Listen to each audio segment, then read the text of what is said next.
Maqaa Abbaa kan Ilmaa kan Hafuura Qulqulluu Waaqa tokko amiin. Kabajamtootaaf jaalatamtoota maatiiwwan Waaqayyoon kan jaallattan Waaqayyos isin jaallatu.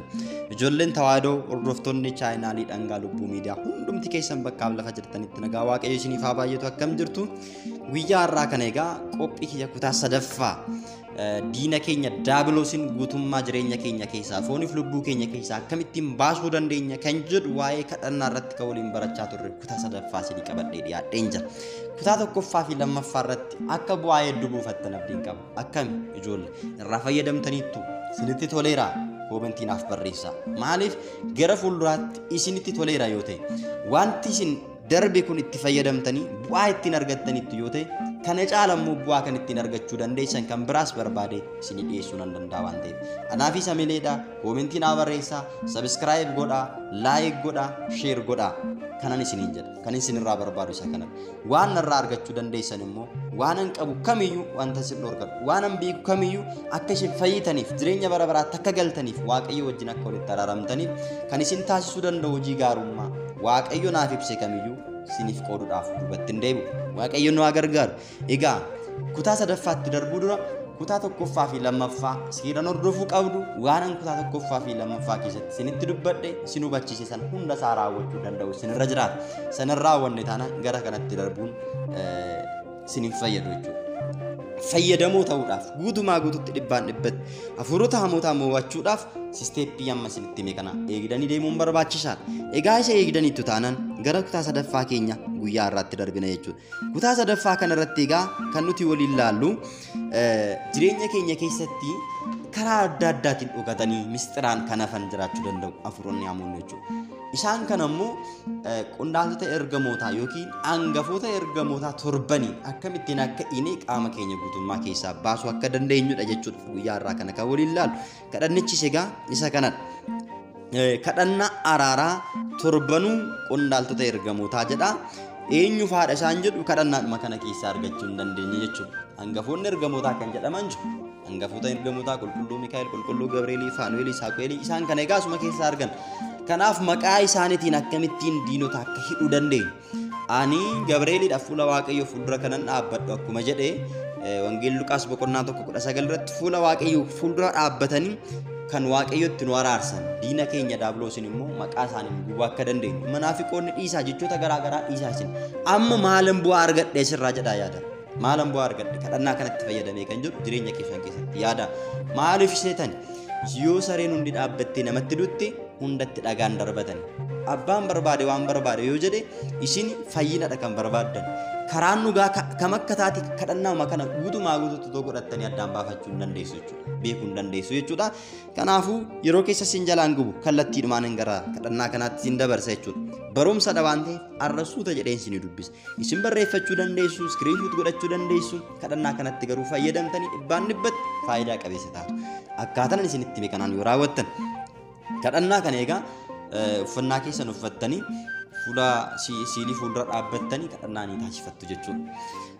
Egaa isteeppii sadaffaarra jira. Isteeppii sadaffaanis arfaffaanis immoo achumaan itti fufa jechuudha. Maal gochuu akka qabnu jireenya keenya fooniif lubbuu eebbisuudhaaf biyya lafaarratti aangoo seexanootaa jalaa bahuudhaaf maal gochuu qabnaadha karaan nuti deemaa jirru jechuudha. Gara jireenyaatti deemaa jirra jechuudha.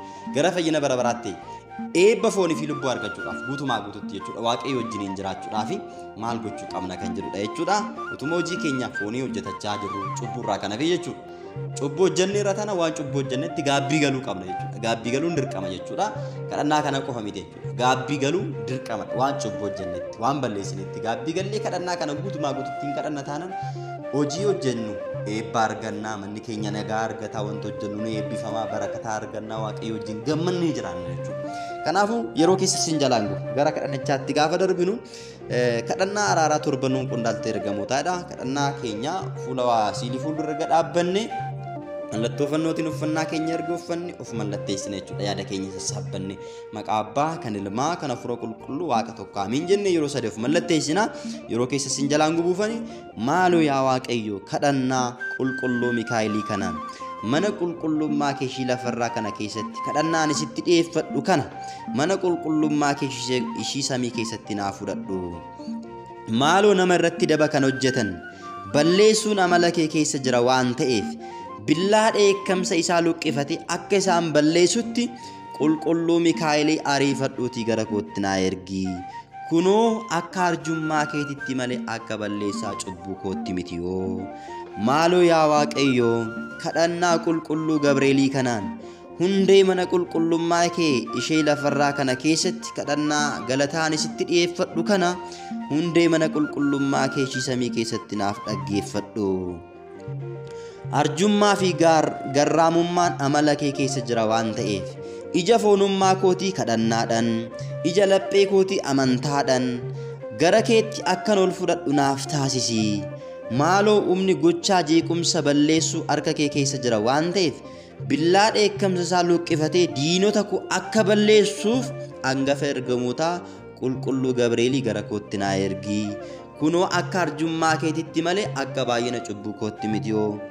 Maaloo yaa Waaqayyo kadhannaa qulqulluu Rufaa'elii kanaan gaaratti mana qulqullummaa ishee lafarraa kana keessatti kadhannaa eebbaan sitti dhiyeeffadhu kana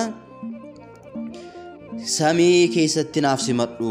Maaloo humni diinota koo balleessu taayitaa kee keessa waan jiruuf hangafni ergamootaa qulqulluun Rufaa'el billaa isaa luqqifatee akka isaan balleessutti otoon turin gara kootti naa ergi. Kunoo akka arjummaa keetitti malee akka balleessaa namummaa kootti miti yoo. Maaloo yaa Waaqayyo kadhannaa qulqulluu Raagu'eelii kanaan gaaddidduu mana qulqullummaa kee ishee lafarraa kana keessatti kadhannaa gaabbii qalbii jijjiirrannaa ani sitti dhiyeeffadhu kana gaaddidduu mana qulqullummaa kee ishee samii keessatti naaf simadhu. Maaloo haaloo ba'uun kana malumummaa gooftummaa keetii waan ta'eef na dhiibanii na darbatanii qileetti nagatuudhaaf kan wal dorgoman diinota koo hangafni ergamootaa qulqulluun Raagu'eel dursee isaan haa rukutu. Kunoo akka arjummaa keetitti malee akka baay'ina balleessaa cubbuu kootti miti yoo.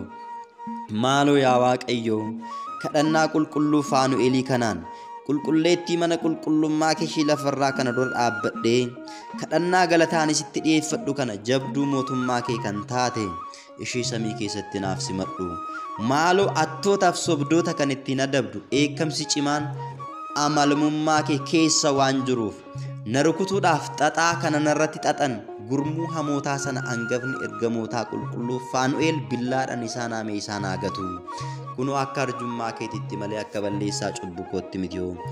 Maaloo yaa Waaqayyo kadhannaa qulqulluu Saamu'eelii kanaan utubaa mana qulqullummaa kee ishee lafarraa kana dura dhaabbadhee faarfannaan ittiin si faarfadhu kana mana mootummaa kee ishee samii keessatti naaf simadhu.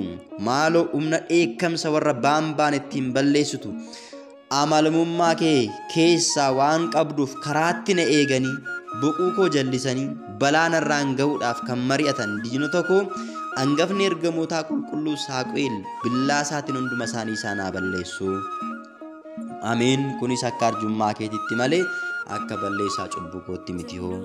Maaloo yaa Waaqayyo kadhannaa qulqulluu Afniin kanaan utubaa gara kadhannaa ishee lafarraa keessatti kadhannaa ani sitti dhiyeeffadhu kana gaaratti mana qulqullummaa kee ishee samii keessatti naaf simadhu. Maaloo didaa kan ittiin adabdu ulee dha'ichaa harka kee keessatti qabattee jirta oo. Ana irratti hojii jeequmsaa raawwachuudhaaf kan qophaa'an diinota koo hangafni ergamoota Afniin billaa dheekkamsa isaatiin fuula lafaarraa isaan haa balleessu. Ameen. Kunoo akka arjummaa keetitti malee akka balleessaa cubbuu kootti miti yoo. Ameen jechuudhaan hangafoota ergamootaa torban Waaqayyoon akka inni nu ergu akkuma Afoomiyaadhaaf Mikaa'elii erge akkuma Daani'eliif qulqulluu Mikaa'elii erge akkuma ijoollee sadan Anaaniyaa, Azaariyaa, Misaa'eliif qulqulluu Gabreelii erge akkuma Baari'aamiif qulqulluu Mikaa'elii erge akkuma saba Israa'eliif ba'uu boqonnaa 23 lakkoofsa 20 irratti ergamaa koo si dura nan erga isa laalii deemii dubbii isaa ba'eessa goote yoo dhaggeeffatte waan inni siin jedhu hundumaas yoo raawwatte ani warra siin mormanii nan morma warra diinota keetti diina nan ta'a maqaan koo isarra waan jiruuf waan inni siin jedhu hundumaa dhaga'i kabaji jedhee Waaqayyo Museedhaan akkuma ergamaa isaa qulqulluu Mikaa'elii ergee saba Israa'eliin Gibxii keessaa baasee galaana Eertiraa addaan kutee ceesise nusi galaana ibiddaa keessa ceenee dukkana Si'oolii keessa darbinee hammeenya biyya lafaa fi hafuurota hamootaa namootuma ta'anii immoo warreen diina wajjin walii galanii walii galtee qaban nurratti hamaa yaadan jalaa bilisa akka baanuuf ergamoota kee torban nuuf ergi jennee Waaqayyoon ni kadhanna jechuudha. Gaafa kana Waaqayyo nu erga jireenyi keenya eebbifamaa nageenya argannaa bilisummaa dhugaa arganna jechuudha. Kanaafuu ijoollee waaqayyoo hundumti keessan egaa akkaataa kanaatiin kadhannaa kana kadhachuu danda'u isinirra jiraata jechuudha. Kadhannaan kun kadhannaa guddaadha jechuudha. Kadhannaa kana kadhachuudhaan hundumti keessan egaa akka jabaattanii amantaa keessanitti cimtanii dhaabbattan waaqayyo isin haa gargaaru. Dhumarratti egaati afuroonni hamoon jireenya kiyya keessa jirtan hundumti keessan karaa adda addaatiin kan noqortan nyaanna ni nyaadhu dhugaatiin ani dhugu uffanna ni uffadhu bakka ni jiraadhu firaashiin irra rafu hundumtuu ibidda ta'ee isin haa gubu.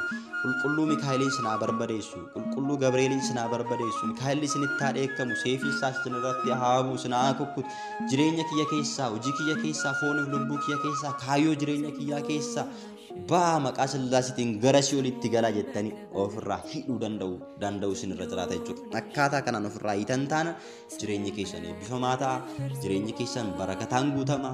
Kanaafuu egaa isin iyyuu ofirratti argitu dabareedhaan jechuudha. Nageenya argattu yaadni keessan inni tamsa'u inni nageenya argattu isinumti qofti cubburraa deebi'a. Isinumti qofti gaabbii gala gara waaqayyootti deebi'aatti kadhannaa kana kadhadhaa guutumaa guututti milkaa'oo ni taatu dhibbatti hafuurota hamoota kamiyyuu jireenya keessan keessaa baastanii qulqullaa'uu ta'uu dandeessu bakka jirtanitti jechuudha. Kanaafuu ofii keessan irra darbitanii immoo obboloota keessanii firoota keessanii maatii keessaniif immoo akkamitti akka kadhattan maatii keessan warra amantaa hin qabne iyyuu akkamitti bilisa baasuu akka dandeessan immoo tartiibaan itti deemna jechuudha. Jalqaba ofirraatii kaa waan ta'eef ofirraatii madda waan ta'eef jechuudha. Dura qaanqee ofirraa buusanii ilmoo irraa buusu jedhu Oromoon waan ta'eef gaafa mammaaku dursa isin kana raawwattan taanan booddee immoo namoota biraa amantaa kan qaban miti amantaa kan hin qabne akkamitti fayyisuu akka dandeessan egaa itti deemna kun kutaa sadaffaadha jechuudha. Kutaa arfaffaa keenya immoo itti fufna jechuudha. Torban isin kadhannaa kana kadhattanii egaa firii qabeessota akka taatan waaqayyo irraa abdiin qaba waaqayyo isin haa gargaaru. Kadhannaan giftii keenya durgoo maarame eegumsi ergamootaa kadhannaan qulqullootaa isin faanaa ta'u yeroota keessaniif sheer taasisaa. Akkasuma immoo laayik taasisaa namoota hedduu biraa akka ga'uuf jechuudha. Waaqayyo isin haa gargaaru waaqayyo faanaa ta'u kutaa arfaffaadhaan hanga walitti deemnutti nagaan tura. Subhaata Egzaabeer.